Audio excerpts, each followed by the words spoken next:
What is up, everybody? First and foremost, welcome to the Stevie Mac Podcast Show. I want to thank you for actually tuning in. You know what I mean?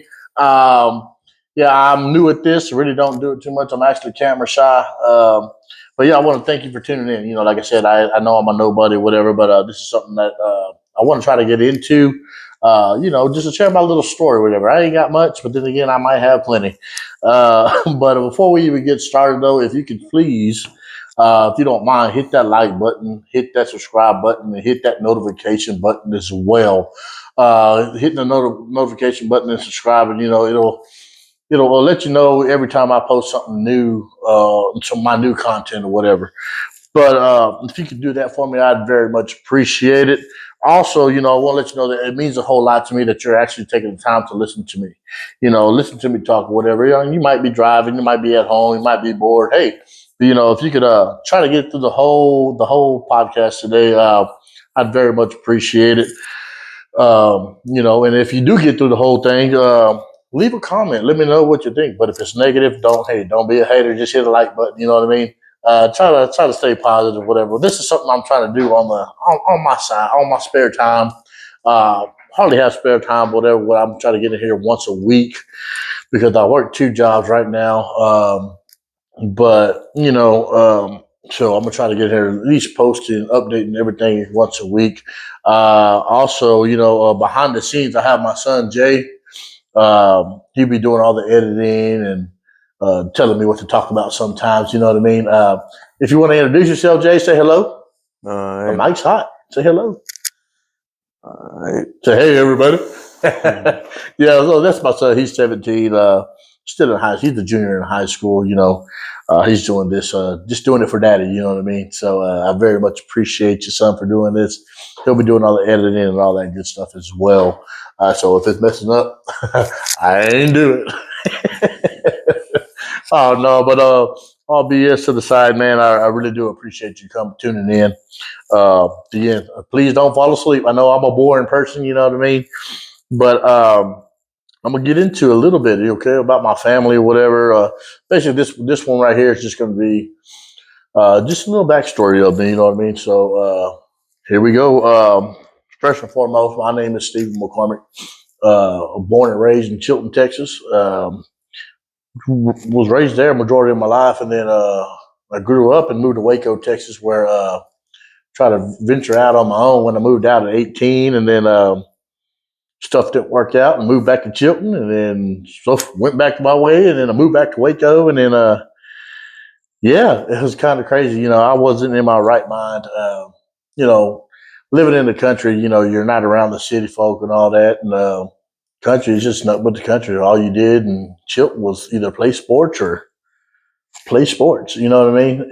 But growing up in Waco, Texas, growing up in Chilton, Texas was pretty good because I always had all my cousins around, always family came around, all that good stuff. But when I got older and graduated high school, I ended up moving out to Waco, thinking I could live on my own. Put my big boy britches on and headed on to old Waco, Texas. Right there, though, that's just when I had the big downfall. All I wanted to do was party. You know what I mean? All I did was party. I wasn't, that's all I did. We lived our lives, got a paycheck just to go party. Got into stuff I wasn't supposed to do, did stuff I wasn't supposed to do. But yeah, I wasn't heading nowhere. And then 2009, I found a job, and actually, I'm still with that job. And my life started changing around. You know what I mean? So, but back in the Waco, a little backstory was I was jumping house to house because I was too embarrassed to go back home, and it was crazy because you got the party life, you don't want to spend all your money on partying, and then but you didn't have money for a place to stay. All you had money for was to go party. That was my mindset back in the day. But fast forward a little bit, 11 years ago. Um, I met this beautiful young lady who would actually change my life forever. Um, yeah, that's when I met my beautiful wife. I met her, and yeah, it's basically she turned my life around. Um, along. When I met her, I was dating her for a year and a half, and then I got introduced to the most best thing besides my wife. I got introduced to the beautifulest young kids that came into my life. And I respected her for that as well because, as a mom, you just don't want nobody meeting your kids. You know what I mean? And when I met them kids on July 4th, I remember like yesterday. They were little bitty. They were 6, and no, 4, 5, and 7, I believe. 4, 5, and 7. Yeah, 4, 5, and 7 years old. Yeah, them four changed my life. And then basically, I still try to party and all that. And she gave me an ultimatum. She was basically like, "Hey, it's either the partying or it's us. You make the choice." You know what I mean? So with this little segment, whatever, I'm gonna be all over the place or whatever. But it's basically the good, the bad, the ugly, and the scary. But going forward, met my wife, met my girlfriend at the time, and then we were dating for a little bit, and so we were dating for 2 years, and then we ended up getting pregnant, and me being a partier, like, what am I going to do with a kid? You know what I mean? And but yeah, she got pregnant, and then the baby shower, I proposed to her, and then yeah, in November we got hitched. We got married in November, and then I think it was November 9th, I think. Because a couple of days before your birthday, what? Yeah. So yeah, we got married November 9th, and then my job offered me an opportunity that I could not turn down. And then we ended up getting married, lived in Waco for a little bit, and then, like I said, I got that job opportunity. I moved out here to Seguin, Texas, where we are actually planting our roots, and yeah, we're here to stay, baby. So we got out here to Seguin, Texas, and it was a kind of crazy story because um, before we even moved out here, we got with this guy that owned the house, and he said, "Yeah, you can do a rent to own since you're just not moving out here." So okay, we'll do a rent to own, and then 2 weeks before Christmas, I think we're in that house. We moved out here in July, so we weren't in that house for a few months. And he came up to me 2 weeks before Christmas and said, "Hey, are you going to buy the house out from under me, or if not, I'm gonna sell it?" I was like, "What do you mean? We had a contract or whatever." And he's like, "No, well, if you're not going to, then I sold the house. If you can't do it, I'm selling the house." So that part right there threw us in a loop because we had nowhere else to go. We don't know nobody here, and we were just now getting started out here. A newly married couple. And it's like, man. So it was like, well, we're going to pack up and go back to Waco. It wasn't meant to be out here. And then I get a phone call, and it's like, "Hey, I got this condo out here. Uh, it's cheap. It's good. You don't have to go back to Waco. You can stay out here." So we ended up getting a condo. We stayed in that condo for a couple of years, and throughout those years, my daughter Ariana took a liking to softball, and taking a liking to softball actually was pretty good for her because my kids didn't know too many people out here, and that got her to meet a lot of friends and make a lot of friends, meeting new people, and myself as well. I met some good people, met some people that you know it is what it is. So, but yeah, so that was a little story there, and then fast forward 3 years later, um, yeah, my wife was feeling sick one day, and we were like, "Well, let's go to the doctor and see what's wrong with you." And I ended up going to the doctor, and they're like, "Are you sure you're not pregnant?" And she's like, "No, I don't think I'm pregnant or whatever." She said, "Well, let's do a sonogram, ultrasound, whatever y'all ladies call it."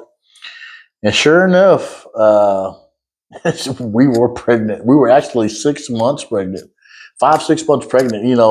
Short notice, did not know. And this is where the scary part happened. when it was time for her to have the baby, we had the baby. No, we ended up. I'm sorry.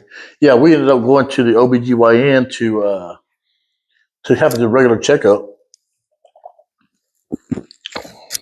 I'm sorry, I got to drink a beer. I'm nervous. I ain't gonna tell you what beer it is, so don't sue me. So I ain't gonna tell you. But we ended up going to the OBGYN for a daily checkup, a monthly checkup, and he ends up telling us, he said, "Hey, so we're going to send you to the hospital right quick." He said, "It's just a regular protocol, and he said, don't worry, just drive over there. We have people waiting for you." So we drive across the street to the Resolute Hospital, and when we get to Resolute Hospital, there's nurses waiting for us already, and a wheelchair ready for my wife and all that, and we end up going to the back. And they were doing that sonogram, whatever, on her belly. And that's when everything came out. They were like, "Hey, your baby's not breathing. Your baby's not moving. It doesn't have a heartbeat. We're going to probably have to induce labor." And we're like, "What's going on? Wait a minute. The doctor didn't tell us nothing about that." He said, "Well, your doctor's already getting prepped. He's getting ready to come over here. He just didn't want to tell you to scare you." And so by that time, they already had my wife undressed. They put the gown on her, and they had her sign some kind of paperwork. And she was telling me, she says, "Hey, if you have to choose between me and the baby, you're going to pick the baby, and you just make sure you take care of my kids." And that's when she told me that, and kind of went crazy. You know what I mean? And got went crazy a little bit, where I got to the point where they kicked me out of the hospital actually, and because they couldn't get a heartbeat, they couldn't do nothing, they didn't have no sound, and then they flew this lady in from San Antonio, and she came and got me. She said, "Hey, are you the father?" I was like, "Yes." She's like, "Well, I'm gonna bring you back in here, but if you act up one time, that police officer's going to arrest you." So by that time, when I was outside, not knowing what to do, I called all my prayer warriors, and I'll never forget. I called this one guy, Mister Jerry. I ain't gonna say your last name, but yeah, he called all his prayer warriors and all that good stuff, and yeah, we got back into the room, and my wife was already, my wife already was like, "You know what? It's the baby. It's not me." And she would choose the baby. Doctor said, "Well, no, we're choosing both of you." She turned my wife to the side, and she was feeling for the baby, and it was nothing. And then she said, "Okay, this is going to hurt." She got two fingers. She popped her right in the side of the stomach. Nothing. Turned her to the other side. Popped her again. She said, "All right, I got a heartbeat. The baby's breathing." She said, "We're not delivering a baby today. We're going to monitor you for a little bit. We're going to monitor you, make sure the baby continues breathing." But I don't know that doctor's name. But I tell you what, she knew what the hell she was doing. Um, Scared the shit out of me. It's my little miracle baby. So we ended up staying in the hospital for a couple of days, and they finally said, "Hey, your baby's healthy." Um, Whatever the doctor did, she did a wonderful job, and y'all are good to go home. We'll see you in a month. We're gonna have a baby in a month. My daughter was born a month early. She was born preemie. But she now to this day is 7 years old, and it's my little miracle baby. That girl right there, she is one of the smartest kids in the world. And so altogether, I have five kids. I have my oldest is 21, my second oldest, my daughter is 21. This is my daughter. My second daughter is 18. My son's 17, and the two little ones are 11 and 7. So every time I look at them, you know, I dedicate my life to them, because the the scary moment when my daughter was like almost unalived, it changed my whole perspective, because you can't take family for granted. You know what I mean? And you never know when it's your time. And I'm gonna bring something back up here in a little bit. Speaking of, you never know when it's your time, but and so now everything I do, it's for them. because without them, my life would have never changed. I would still be back there drinking, doing stuff I wasn't supposed to be doing, and all that. And yeah, that's the scary part right there. And I ended up getting baptized, giving myself to the Lord. I'm a brother in Christ now. You know what I mean? He is the one. Oh yeah. But speaking of, you never know when the Lord's going to call you. So far in 2025, end of January, beginning of February, my wife lost her cousin.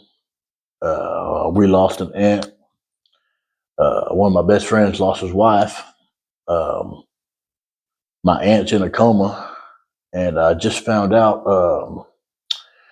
one of my uncles on my father's side has stage 4 lung and liver cancer. So, man, it's crazy, like if you're not healthy, you're not doing your body right, start getting healthy because you never know when it's your time. You know what I mean? You never know when he's going to call you to old glory.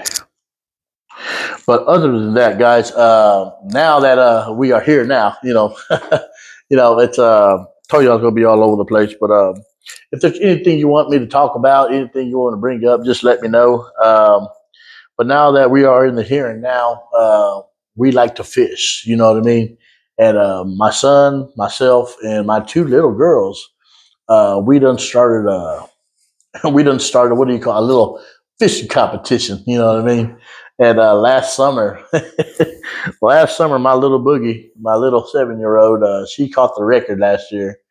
And so this year, we did it right this year. I went ahead and got the family pass to Calaveras Lake. Went ahead and spent $140. But now I can fish anytime I want without having to pay. So, yeah, so I was telling my wife's like, you just spending $140? Why are you doing that? I was like, well, if you think about it, when me, Mijo, and the 2 little ones come, I said, it's always $50. I said, we go fishing 3 times, we already pay for it. So I said, we're going to be fishing all summer. She said, well, it makes sense. And so we ended up taking her fishing. She ended up liking it too. So yeah, I might got me another fishing partner.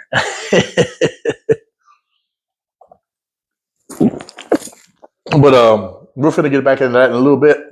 I'm going to take me a little short break right quick, and then I'll be right back with you. Again, I do apologize. I'm all over the place, but hey, stay tuned. Be right back. And we're back. Thank you for taking that 1-second pause. You know what I mean? But I got somebody with me here. This is my daughter, Essence. Say hi. Hi. Yeah, she walked in while I was. We were taking a little short break, and she said, "Can I be in?" So, I figured I'd let her come on in since we're almost done anyway. So she'll probably be in some of the podcasts that I'll be doing, and my other one will be in. My little one, I'm pretty sure she wants to be in one as well. But she went to town with Mama. But back to what we were talking about, Calaveras Lake.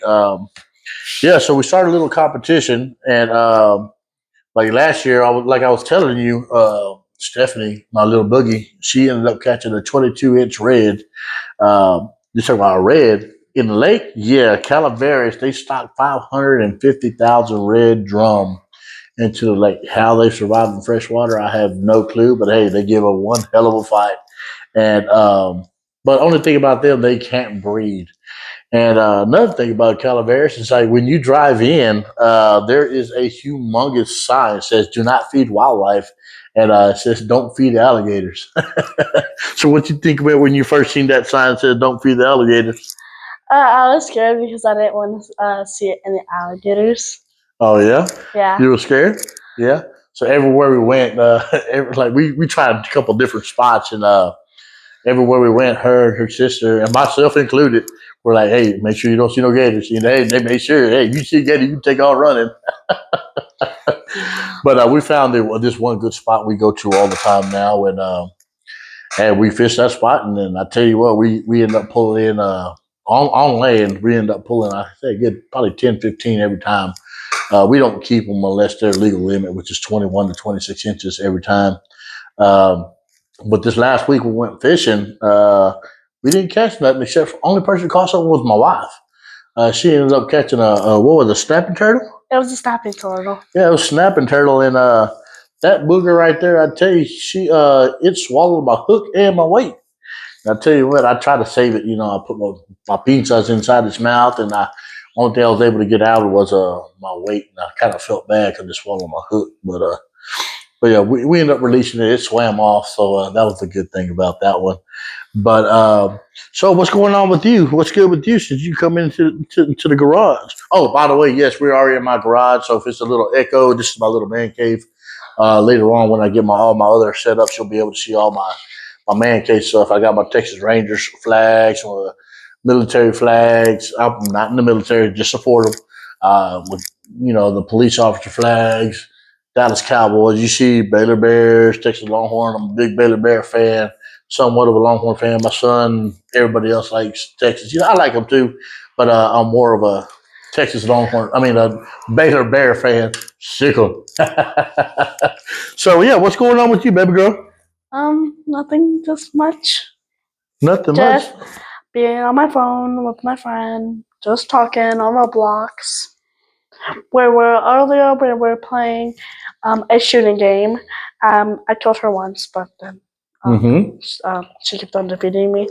Then we went against these two other people where we're like they were hard and we didn't know which one was which because me and her were on a team and these other guys and we were going against boys and so we lost against many times. So then I was playing by myself with the boy on the thing. Playing with a boy, so you're gonna get them beat up already.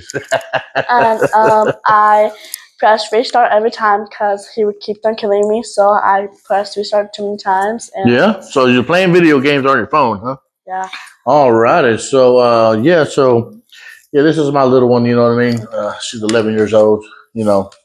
So like I said, you'll be seeing her every now and then on here. Like I said, you'll see my other one, my 7-year-old Stephanie. She'll be in here, and I'm trying to convince my wife to get on here so we can have some conversations about the Lord. You know what I mean? Because she's deep into the Lord.